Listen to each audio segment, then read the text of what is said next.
Hello guys, कैसे हो सभी। मैं भी एकदम ठीक हूँ। तो चलिए सुनते हैं अनन्या और काव्य की लव स्टोरी, जिसका एपिसोड होगा 39। तो जैसे कि हमने लास्ट एपिसोड में ये सुना था कि जो अनन्या है वो अपने कमरे से चुपके से निकल पड़ती है काव्य को ढूंढने के लिए। लेकिन वो काव्य के सोच में इतनी डूबी हुई थी कि उसे पता ही नहीं चला कि टाइम क्या हो रहा है, दिन है रात है क्या है, कुछ भी नहीं। बस वो पागलों की तरह काव्य को इधर उधर ढूंढ रही थी। स्कूटी भगा रही थी, ये गली वो गली। फिर वो स्कूटी चलाते चलाते एक गली में पहुंच जाती जहाँ पर कोई नहीं था, शाम सुमेर था। अंधेरा तो था, थोड़ी बहुत लाइटें भी थी, लेकिन वहाँ पर अनन्या का सामना होता है 3 लड़कों से, क्योंकि अनन्या उनकी गाड़ी से टकरा जाती है थोड़ी बहुत इसके लिए। तो वो लड़के अनन्या से थोड़ी बदतमीज़ी करने की कोशिश कर रहे थे, और थोड़ी देर में जैसे वो लोग ज़्यादा परेशान करने लग जाते हैं अनन्या को, उतने में जो अनन्या के दोस्त थे चारों भी वो वहाँ पर भाग कर आते हैं और वो तीनों लड़के को मारने लग जाते हैं, क्योंकि वो तीनों लड़के नशे की हालत में थे। और बाकी ये लोग जो थे अनन्या के दोस्त, वो लोग उनको भगाने की कोशिश कर रहे थे। अब वो लोग भाग भी जाते हैं, लेकिन रश्मि से बहुत डांट पड़ती है अनन्या को फाइनली घर लाया जाता है, और रश्मि जो है अनन्या से नंबर लेके शन्नो से बात करती है। तो अब सुनते हैं आगे जो है। नेक्स्ट डे सारे दोस्त उठ जाते हैं। रश्मि है वो अनन्या के कमरे में ही सोई हुई थी, तो वो भी जल्दी उठ जाती है। हालांकि इनको नींद तो बड़ी देर के बाद आई थी, क्योंकि जो भी इंसिडेंट हुआ इनके दिमाग से जा ही नहीं रहा था। रश्मि बहुत परेशान हो रही थी। तो ये लोग जो रश्मि है वो अनन्या को उठाने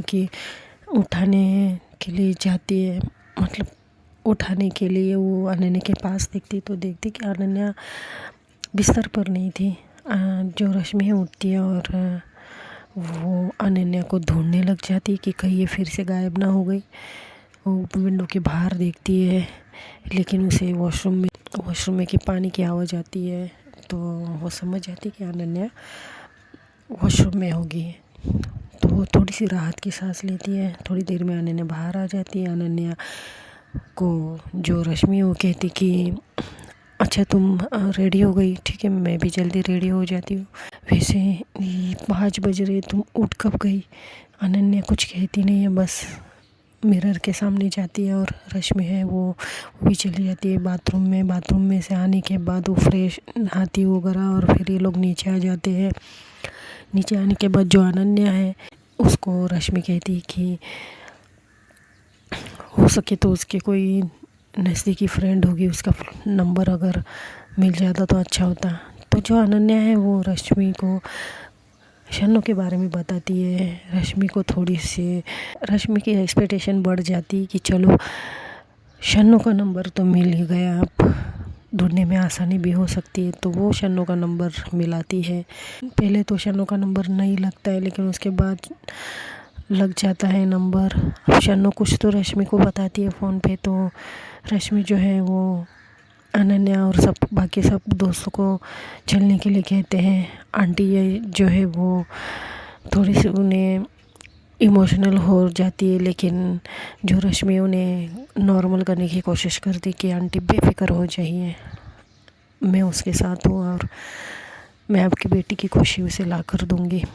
अब जो अनीता है वो रश्मि के पास देख रही थी, लेकिन वहाँ पर जब ये सारी बातें रश्मि कह रही थी तो अनीता भी वही थी, लेकिन वो कुछ बोलती नहीं है और चुपचाप उन लोग के साथ काव्य को ढूंढने के लिए निकल पड़ती है। अब ये लोग बाहर चले जाते हैं, और बाहर जा रहे थे तो ये लोग कैब बुक करते हैं। अब कैब में ये लोग बैठे हुए थे 5, अनन्या को पकड़ के 5 लोग थे ये।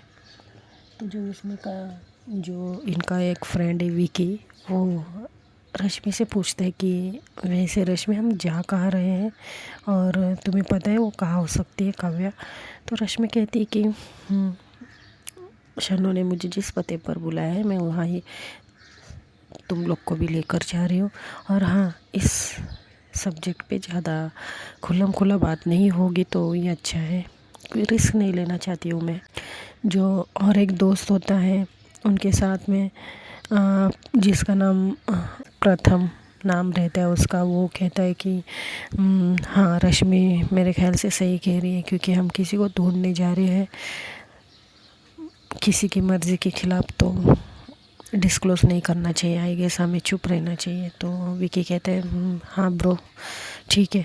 और उसके बाद ये लोग कैब में से जाते हैं और फिर एक स्टेशन पे ये लोग जाते हैं, देखते कि वो पटना स्टेशन था। तो वहाँ से जो अनन्या है वो देखती कि स्टेशन पे पहुँच गई, लेकिन वो कुछ कहती नहीं है क्योंकि वो तो ऑलरेडी परेशान थी। उसे तो बस काव्य के एक बार दर्शन हो जाए बस। तो रश्मि जो है कुछ ट्रेन का वेट करने लग जाती है। अब इनको समझ में नहीं आता है, लेकिन ये पूछ भी कैसे सकते हैं रश्मि को, क्योंकि रश्मि ने पहले ही मना किया था कुछ बताने से। तो कोई कुछ पूछता नहीं है। उसके बाद जो रश्मि है वो विकी को भेजती है कुछ 2-3 बोतल बिस्लेरी की लेके आने के लिए, क्योंकि इनके साथ में पानी नहीं था। क्योंकि ये सब ने अपनी अपनी बैग जो थी, लगेज जो थे, वो अनन्या के घर ही रख दिए थे। तो विकी और प्रथम जाता है, ये दोनों जाते हैं, पानी की बोतलें लेकर आते हैं। अब थोड़ी देर में इनकी ट्रेन आने वाली थी, एग्जैक्ट 6 बजे इनकी ट्रेन आ भी जाती है। अब 6 बजे ट्रेन, बराबर 6 बजे की ट्रेन थी, 6:15 बजे तक आ जाती है। अब ये लोग बोगी में बैठते हैं, वहाँ पर स्टेशन मास्टर आते हैं। तो जो रश्मि है टिकट्स लेती है। अब टिकट्स लेने के बाद पता चलता है कि ये लोग काव्य के गांव जा रहे थे। तो अनन्या जो है वो रश्मि को देखने लग जाती है। रश्मि जो है टिकट निकालती है 4 का 5 का, और फिर जो विकी है बोलते हैं लेकिन रश्मि हम उसके गांव जाकर करेंगे क्या, वो तो वहाँ है ही नहीं। तो रश्मि कहती कि मैंने कहा ना तुम सब लोग थोड़ा शांति रखो। अनन्या कहती कि रश्मि मुझे वॉशरूम जाना है। अब जो रश्मि है वो कहती कि ठीक है पहले हम अपनी सीटें देख ले और उसके बाद हम चले जाएंगे। तो ये लोग जाते हैं, सीट ले लेते हैं। अब जो उन्होंने जो अपने साथ छोटी छोटी बैग्स लेकर आए थे, जैसे शोल्डर वाला बैग जो कॉलेज बैग होता है वो वहाँ पर रख देते हैं। और रश्मि कहती है वो दोनों लड़कों को कि तुम लोग यही बैठो, मैं आती हूँ, और अनीता तुम भी रुको। तो अनीता भी वही रुक जाती है, और जो अनन्या है वो लेकर जाती रश्मि को वॉशरूम तक। और वॉशरूम जैसे ही ओपन करती है वो रश्मि को थोड़ा सा अंदर आने के लिए कहती है। रश्मि कहती क्या हुआ? तो अनन्या कहती कि चल क्या रहा है रश्मि, कहाँ जा रहे हैं हम लोग, और काव्य के गाँव क्यों, क्योंकि वो वहाँ है ही नहीं। तो रश्मि जो कह रही है कि देखो मैंने कहा हमें ट्रैवलिंग में कुछ भी बातें करनी नहीं चाहिए, और आगे चलकर देखो क्या होता है क्या नहीं। ठीक है मुझे भी इतना पता नहीं, लेकिन मुझे शन्नू ने गांव में बुलाया है तो मैं वही जाऊंगी, तो इसके लिए मैं वही लेकर जा रही हूँ तुम्हें। ठीक है। तो अब अनन्या को अनचाहे सवालों के जवाब मिलते तो वो भी थोड़ी सी परेशान होती, लेकिन अब कर भी क्या सकते। तो रश्मि आ जाती बाहर, वो बोलते अनन्या को तुम फ्रेश हो जाओ, मैं बाहर खड़ी हूँ। लेकिन अनन्या बाहर आ जाती है। रश्मि कहती क्या हुआ, फ्रेश नहीं होना तुम्हें, तुम तो कह रही थी बाथरूम जाना है। तो अनन्या कहती कि नहीं चलो, सीट पर बैठ जाते हैं। फिर रश्मि को समझ में आता है कि अनन्या ने झूठ बोलकर उसे बाथरूम के पास लेकर आई थी। और फिर ये लोग जाते हैं और फिर ये लोग चुपचाप बैठते हैं। अब थोड़ी देर में जो आंटी है उनका फ़ोन आ जाता है। तो आंटी अनन्या को फ़ोन करती है, तो अनन्या फ़ोन रिसीव करती है। तो आंटी कहती कि बेटा कहाँ हो तुम लोग, कहाँ जा रहे हो, कुछ पता चला? क्योंकि इन लोग को निकले हुए कुछ 2-3 घंटे बीत जाते हैं, इसके लिए आंटी फ़ोन करती है। तो जो अनन्या वो कहती कि जी माँ हम लोग ट्रेन में है। आंटी कहती कि क्या ट्रेन में? मगर क्यों, कहाँ जा रहे हो तुम लोग? अब रश्मि जो है वो फ़ोन ले लेती, क्योंकि रश्मि को लग ही रहा था कि अनन्या कुछ फ़ोन पर बता देगी। तो रश्मि फ़ोन ले लेती है और बोलती है, आंटी हम लोग अभी तक मंजिल तक पहुँचे नहीं हैं, और जैसे ट्रेन एक कहीं स्टेशन पे होल्ड करेगी मैं आपसे बात करूँगी, ठीक है? अब यह हम आपसे इतना कुछ कह नहीं सकते। तो आंटी थोड़ी सी समझ जाती है, तो फ़ोन कट कर देते हैं लोग। कुछ सफ़र के घंटों बाद एक स्टेशन पे ट्रेन रुकती है। अब जो रश्मि है वो विकी को कहती कि कुछ खाने के लिए लेकर आने के लिए, क्योंकि रश्मि को पता था कि अनन्या ने 2 दिन से अच्छे से कुछ खाया नहीं है। तो रश्मि विकी को भेजती। ट्रेन एक स्टेशन पे होल्ड थी, तो उनके जो आसपास की सीट थी वो खाली थी, वहाँ कोई पब्लिक नहीं थी। कुछ 1-2 पैसेंजर थे, वो नीचे उतरे थे चाय वगैरह पीने के लिए। तो रश्मि को वही सही टाइम लगता है बताने के लिए। तो रश्मि जो है आंटी को फ़ोन मिलाती है, अनन्या की मॉम को, और वो सारी बातें बता देती कि वो कहाँ जा रही है। तो आंटी बहुत ज़्यादा डरने लग जाती है। आंटी कहती कि बेटा, लेकिन काव्य के गाँव में क्यों जा रहे हो तुम लोग? अब तुम्हें पता है उसके माँ बाप मेरी बेटी को देकर फिर से कुछ करना दे, उसे उसके साथ कुछ करना दे।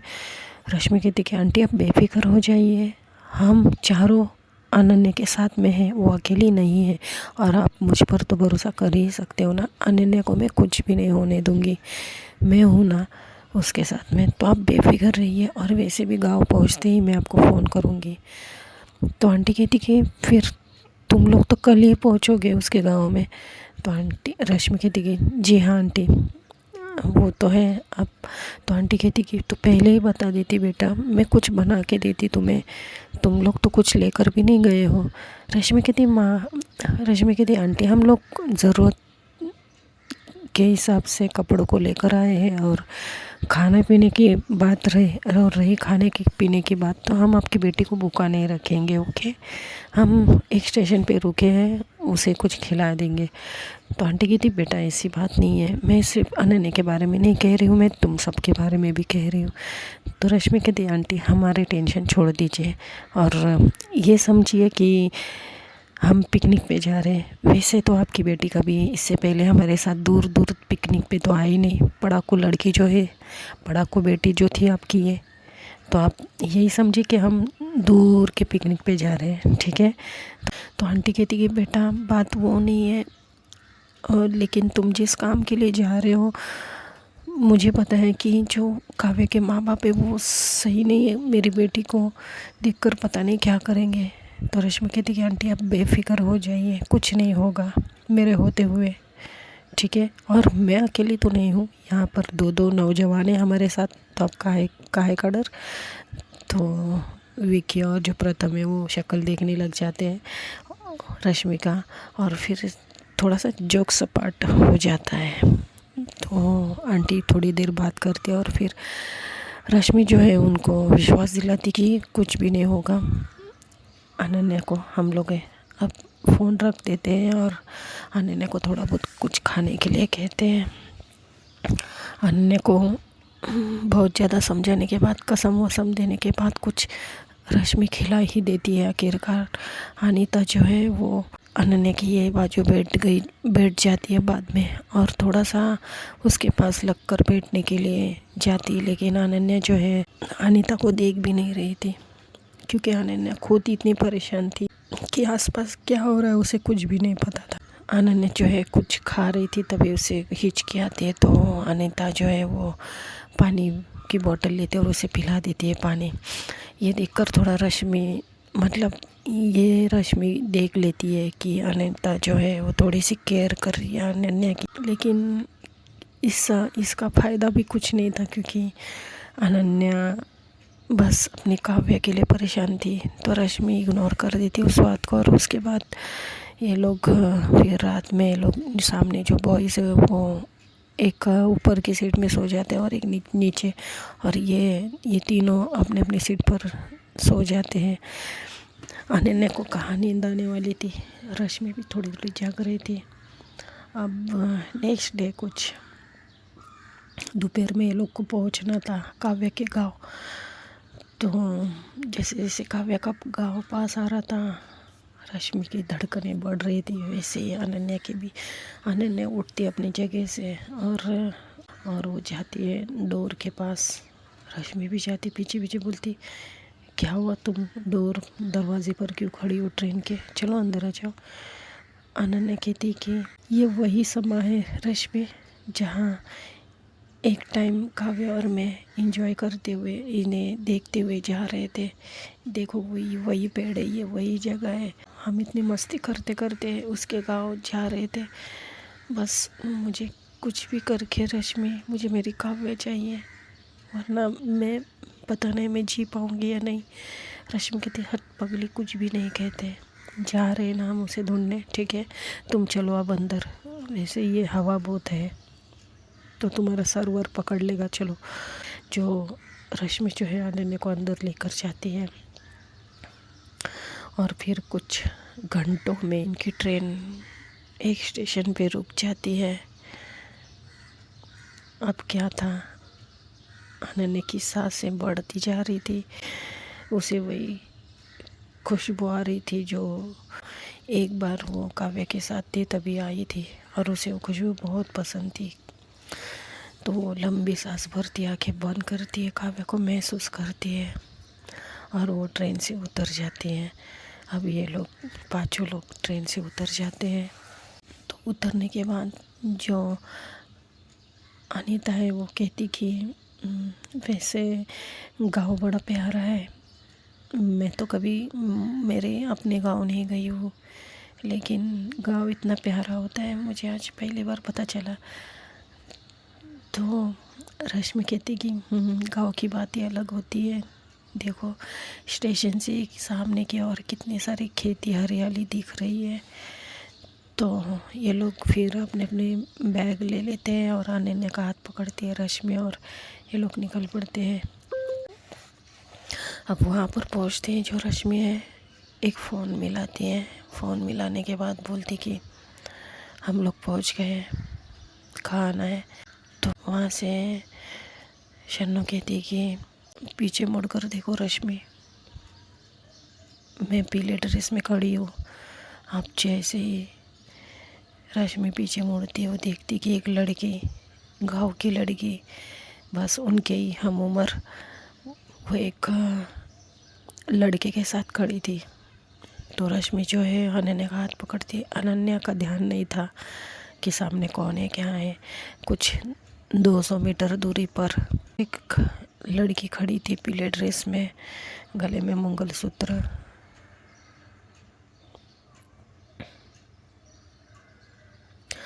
और सिंदूर मांग में। वो देखती, वो समझ जाती कि ये ज़रूर शन्नो है। रश्मि जो है अनन्या का हाथ पकड़ते बोलती चलो। अनन्या कुछ कह नहीं जा रही थी कि अब कहाँ जाना है, क्या काव्य के घर जाना है, बस उसे यही पूछना था। इसके लिए वो अपनी ज़ुबान को खोलती है बोलने के लिए, लेकिन पूछने के लिए, लेकिन वो सामने देखती है कि शन्नो थी। शन्नो को देखते ही अनन्या जो है बड़ी सी आंखें करती है और सीधा जाकर शन्नो को हक करती है और बहुत रोने लग जाती है, बहुत ज़्यादा। तो इसके सारे दोस्त भी भाग कर जाते उसके पीछे पीछे। अब जो शन्नो है वो उसे एक कोने के सीट पर लेकर जाती है, जो स्टेशन पे बैठने के लिए होते हैं, वहाँ पर ये लोग जाते हैं।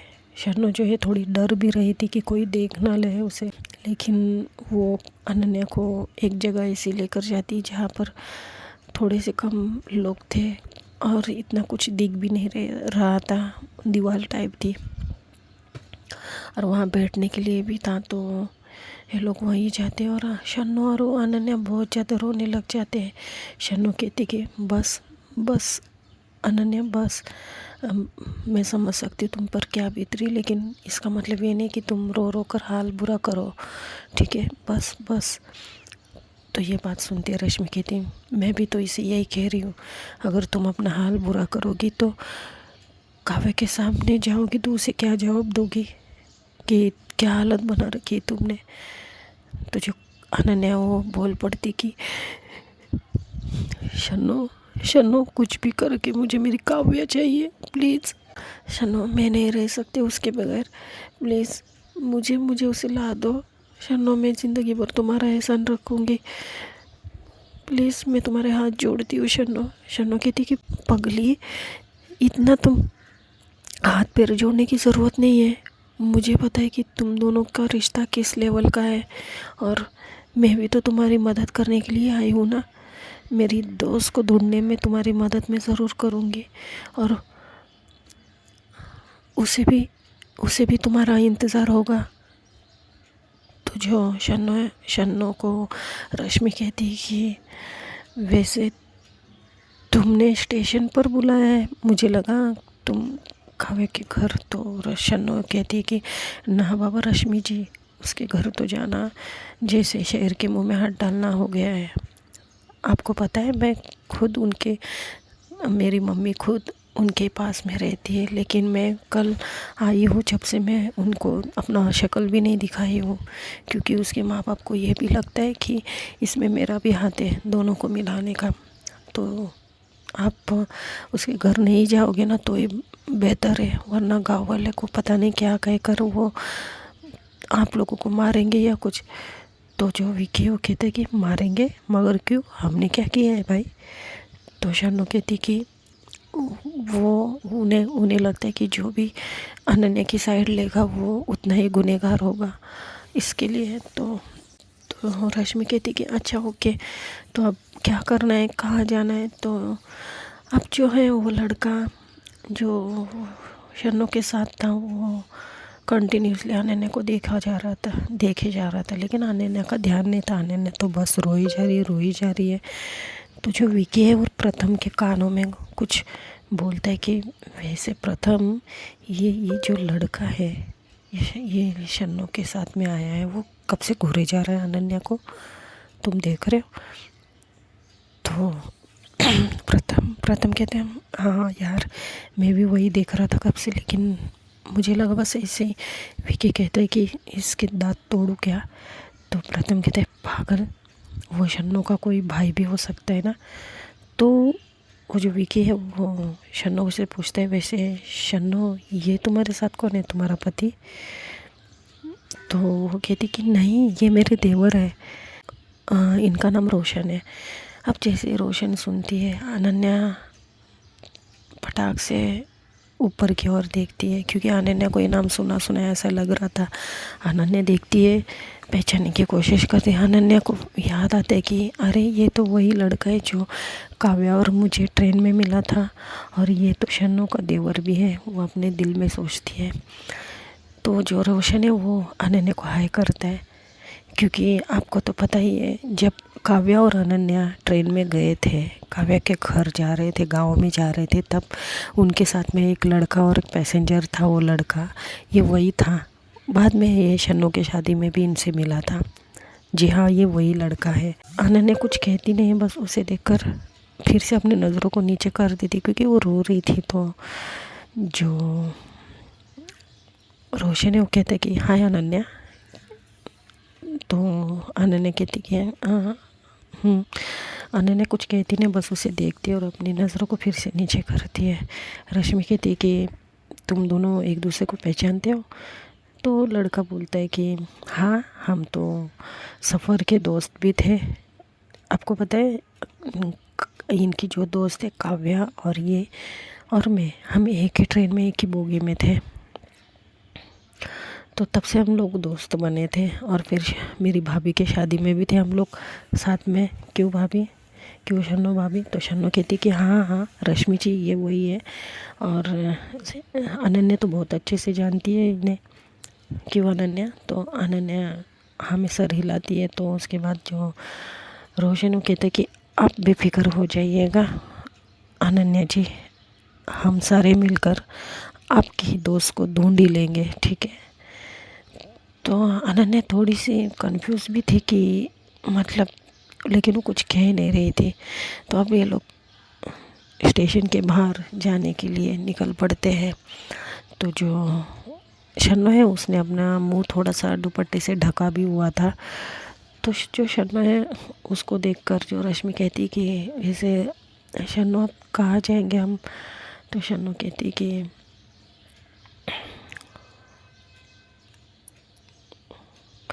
आपको पता है रश्मि जी, जिससे काव्या की शादी हुई है ना, वो ना एक नंबर का लुच्चा है, लफंगा है वो। उसकी तो ऑलरेडी, उसके तो पहले से एक शादी हो गई है, उसकी बीवी ने उसे छोड़ दिया है क्योंकि बहुत झगड़ा करता था वो।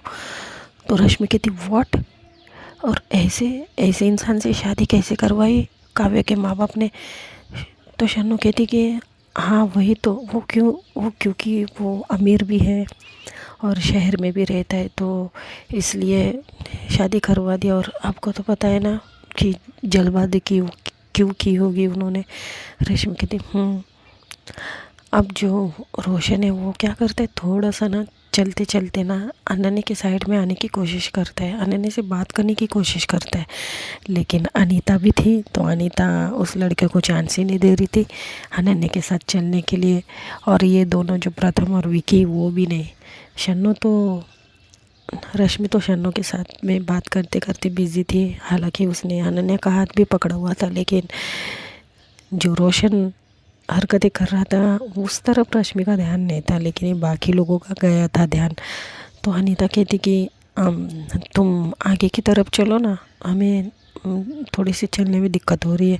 रोशन कहते कि देखिए मिस, मैं आपका नाम नहीं जानता, लेकिन क्या मैं आपकी दोस्त से थोड़ी देर बात कर सकता हूँ? वैसे वो मेरी भी दोस्त है, मुझे अच्छे से जानती है। क्यों अनन्या जी, क्यों अनन्या? तो अनन्या हाँ करती है। तो अब अनीता जो है थोड़ी सी जगह देती है और वो रोशन है अनीता के साथ, अनन्या के साथ चलने लग जाता है। रोशन कहता है कि बात क्या है अनन्या, क्यों ढूंढ रहे हो तुम लोग उसे? और उसकी शादी हो गई सो हो गई, लेकिन तुम इतना परेशान क्यों हो उसके लिए? अनन्या कुछ कह नहीं रही थी, लेकिन रोशन ने बात करते करते जा रहा था, बड़ा बातें कर रहा था, क्योंकि आपको तो पता ही है रोशन का क्रश थी अनन्या। तो रोशन थोड़े से बात करने की कोशिश ही कर रहा था। अब उतने में ना जो शन्नू है किसी को फ़ोन करते हुए रुक जाती है, तो ये सारे लोग रुक जाते हैं। तो शन्नू कहती कि देवर जी ज़रा यहाँ आइए। तो रोशन जाता है, रोशन कहता है कि हाँ भाभी बोलिए। तो वो कहती कि आपको पता है, 1 मिनट। तो शन्नू जो है वो एक फ़ोटो दिखाती है। तो वो कहता है कि ये आदमी कौन है? तो कहता है ये वही काव्या का पति। अब जैसे ऐसे बोलते हैं, अनन्या फटाक से फ़ोन छीनती है और देखती है कि काव्या का पति है कौन आखिर में। देखती तो अनन्या जो है उसको पति को देखने से ज़्यादा वो काव्या की फ़ोटो देखने लग जाती है, जो दुल्हन बने बैठी थी। अनन्या बहुत ज़्यादा रोने लग जाती है, बहुत ज़्यादा, और रोते रोते नीचे बैठने लग जाती है। लेकिन जो रोशन है फटाक से अनन्या को पकड़ता है और उसको खड़ा कर देता है। बोलता है अनन्या तुम गिर जाती। तो जो रश्मि बोलती देखो अनन्या, तुम्हें हिम्मत तो रखनी होगी, तुम्हें सामना तो करना ही है हर चीज़ों का, इसलिए तो हम जा रहे हैं ना। Okay, so be strong. तो अनन्या चुप हो जाती है, आंखों से आंसू पोंछती है। तो ये अनन्या को रोता हुआ देख रोशन को बड़ा बुरा लग रहा था। तो वो कहते कि भाभी अब तो इनकी दोस्त को ढूंढना ही पड़ेगा, ये तो फर्स्ट प्रायोरिटी हो गई अब काव्या जी को ढूंढने के लिए, काव्या को ढूंढने के लिए। तो ये लोग है ना, एक टांगे टाइप होता है, जैसे वो घोड़ा गाड़ी रहते ना, वैसे ये लोग बैठ जाते हैं। और वहाँ पर जो टांगे वाले ना, वो चलाने वाला वो शन्नू का पहचान का था। तो वो कहता है कि हाँ बिटिया बोलो तुमने फ़ोन क्यों किया था? तो ये जो शन्नू है वो कहती कि काका ये देखिए ये आदमी को। तो अंकल देखते हैं टांगे वाले, वो बोलता है ये एक नंबर का लफंगा है, तुम्हारे पास फ़ोटो कैसी इसकी? तो जो शन्नू कहती कि आप वो छोड़िए ना काका, मुझे ना इसका पता चाहिए था, आपको पता है ये कहाँ रहता है? तो कहते कि वो कुछ 25 किलोमीटर रहता है बेटा यहाँ से। तो ये लोग एक दूसरे का मुंह देख रहे थे। जो रश्मि कहती कि अंकल 25 किलोमीटर पक्का ये वही रहते हैं। अंकल कहते कि अरे बेटा ये आदमी को कौन नहीं जानता, कितनी बार मेरे टांगे में बैठा है लेकिन पैसा देने का नाम ही नहीं लेता। अब जब भी आता है मैं उसे टांगे में बिठाता ही नहीं हूँ। तो जो विकी है उसको और प्रथम को थोड़ी सी हंसी आ जाती, लेकिन रश्मि गुस्से में देखती है। और जो रश्मि वो कहती कि हाँ ठीक है, आप वहाँ लेकर चल सकते हैं। तो बोलते हाँ बिटिया, शन्नो बिटिया ने मुझे इसलिए तो फ़ोन किया था शायद। क्यों शन्नो बिटिया, वैसे तुम्हें क्यों जाना है उसके वहाँ? तो शन्नो कहती कि वो जो मेरी दोस्त है, वो आपको पता है काव्या प्रजापति। तो वो कहता है कि अच्छा वो शाम की बेटी। तो शन्नो कहती हाँ जी हाँ। तो बोलता है कि हाँ बिटिया क्या हुआ उसका? तो बोलते कि उसकी शादी इस आदमी के साथ हो गई। बोलते क्या? और वो टांगा रोक देते हैं क्योंकि वो अंकल शॉक हो जाते। बोलते क्या वो श्याम पागल वागल तो नहीं हो गया, पगला वगला तो नहीं गया? हाँ, इतनी खूबसूरत बिटिया की शादी, इतनी गुणी बेटी की शादी इस आवारा और लफंगे के साथ करवा दी। तो शन्नो कहती वही तो, पता नहीं क्या हुआ और क्या नहीं। अंकल कहते अरे बेटा, लेकिन उस बिटिया की उम्र भी कम थी। ये क्या एक शादीशुदा आदमी से शादी करवा दी उसकी। तुम्हें पता है इसकी औरत से बहुत लड़ता था ये, इसकी औरत छोड़ के चली गई बच्चे को लेकर। तो रश्मि कहती क्या अंकल, ये एक बच्चे का बाप भी है? बोलता है एक नहीं बेटा, 2 बच्चे का बाप है ये। गांव में कैसे जल्दी शादी होती है वो बात अलग है, लेकिन 2 बच्चे को छोड़कर ये आराम से रहता है अपने घर। ये नहीं कि बीबी को लेकर आए। सारे गांव वाले इसे कहते हैं, लेकिन ये चाहता ही नहीं और दूसरी शादी भी कर ली। वाह बेटा, इसका भला तो अब भगवान ही कर सकता है। तो शन्नु कहती कि ठीक है काका, अब जल्दी चलिए, मुझे अब डर है काव्या का। तो अनन्या जो है वो रो ही रही थी, वो ये सारी बातें सुन रही थी, क्योंकि उसको ज़रा भी अच्छा नहीं लग रहा था कि उसके काव्या की शादी एक ऐसे इंसान से हुई जिसकी शादी ऑलरेडी हो चुकी है, 2 बच्चे का बाप है और पता नहीं उसको कैसे रखे। सबसे बड़ी बात उसे यही लग रही थी। तो वो रश्मि को कहती कि रश्मि अंकल को कहो ना जल्दी चलने के लिए, मेरी काव्या ठीक नहीं होगी उस आदमी के साथ। रश्मि कहती कि एक मिनट अनन्या, तुम शांत रहो ठीक है, अंकल चल तो रहे ना। अंकल जी थोड़ा जल्दी चलिए। अंकल कहते हाँ जी बेटिया। और फिर अंकल जो है बड़ी तेज़ चलाने लग जाते हैं। कुछ ये लोग को पहुँचने में 1.5 से 2 घंटे लगते हैं, क्योंकि टांगा था, गाड़ी तो थी नहीं कि 45 या 1 घंटे में पहुंच जाए। तो टांगे से ये लोग 2 घंटे लग जाते ये लोग को पहुंचने में।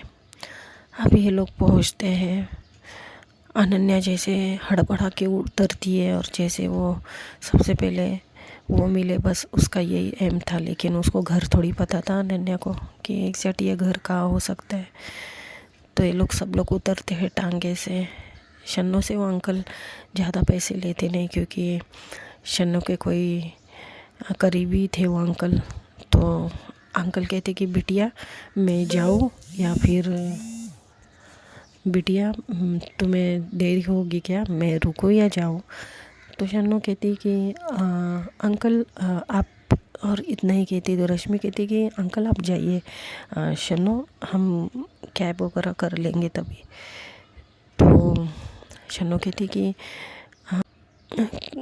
शन्नो जी ये कैब वगैरह पता नहीं आएगी या नहीं, ये घाव है। तो अंकल कहते हैं बिटिया तुम एक काम करो, तुम्हारा काम हो जाए मुझे फ़ोन कर देना, मैं वापस आ जाऊँगा ठीक है। मैं जब तक अपना काम करता हूँ तुम लोग अपना काम करो, और तुम्हारा हो जाए मुझे बुला लेना ठीक है। तो रश्मि कहती ठीक है अंकल, ये सही रहेगा, आपको चाहिए तो हम लोग एक्स्ट्रा दे देंगे। तो अंकल कहते बिटिया मुझे पैसे की नहीं ज़रूरत है, बस प्यार से बात करो। क्यों शन्नो बेटा? तो शन्नो कहती कि ये अंकल बहुत अच्छे हैं। तो रश्मि कहती कि ठीक है रश्मि, शन्नो आई गई, हमें चलना चाहिए। तो अंकल को ये लोग बाय करते हैं और ये लोग अब यहाँ वहाँ देखने लग जाते हैं।